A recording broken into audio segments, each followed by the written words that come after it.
അരി ഇന്ന് നമുക്ക് നല്ലൊരു ഓണപരിപാടി കണ്ടാലോ? അതും വേറൊരു ഓണപരിപാടിയല്ല, അടിച്ചു പൊളിച്ചൊരു ഓണപരിപാടി.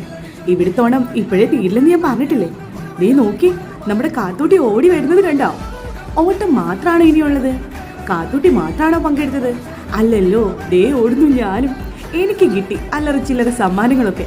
ദേ കാത്തൂട്ടിക്ക് കിട്ടിയിട്ടുണ്ട് കേട്ടോ കുറേ സമ്മാനങ്ങളൊക്കെ. സമ്മാനം കിട്ടുന്ന ദിവസം നെക്സ്റ്റ് സൺഡേ ആണ്. ഇപ്പതാ സമ്മാനത്തിന് വേണ്ടിയുള്ള പൊരിഞ്ഞ പോരാട്ടമാണ് ഇവിടെ നടന്നുകൊണ്ടിരിക്കുന്നത്.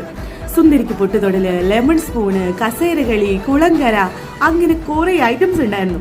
നമ്മുടെ കാത്തൂട്ടിയുടെ ഫസ്റ്റ് എക്സ്പീരിയൻസ് ആണ് കേട്ടോ ഇങ്ങനെ ഔട്ട് സൈഡിൽ പോയിട്ട് ഇങ്ങനെയൊക്കെ കളിക്കുന്നത്. കഴിഞ്ഞ പ്രാവശ്യം ആനുവൽ സ്പോർട്സ് ഡേക്ക് കാത്തൂട്ടി ഓടിയതിനേക്കാൾ ബെറ്റർ ആയിട്ടാണ് ഇത്തവണ എല്ലാം ചെയ്തത്. പിന്നെതാ മെയിൻ ഐറ്റം വടംവലിയും. കാത്തൂട്ടി വടം വലിച്ച് ഇനി കുറച്ചു നേരം മുന്നിൽ പോയി ഇന്ന് വലിക്കാന്നുള്ള മട്ടിലായി കേട്ടോ. അങ്ങനെ എല്ലാം കഴിഞ്ഞു, വടംവലി മെയിൻ ഐറ്റവും കഴിഞ്ഞു. അപ്പോൾ ഇനി അടുത്ത സൺഡേ ഞാൻ കാണിച്ചു തരാം കേട്ടോ സമ്മാനം.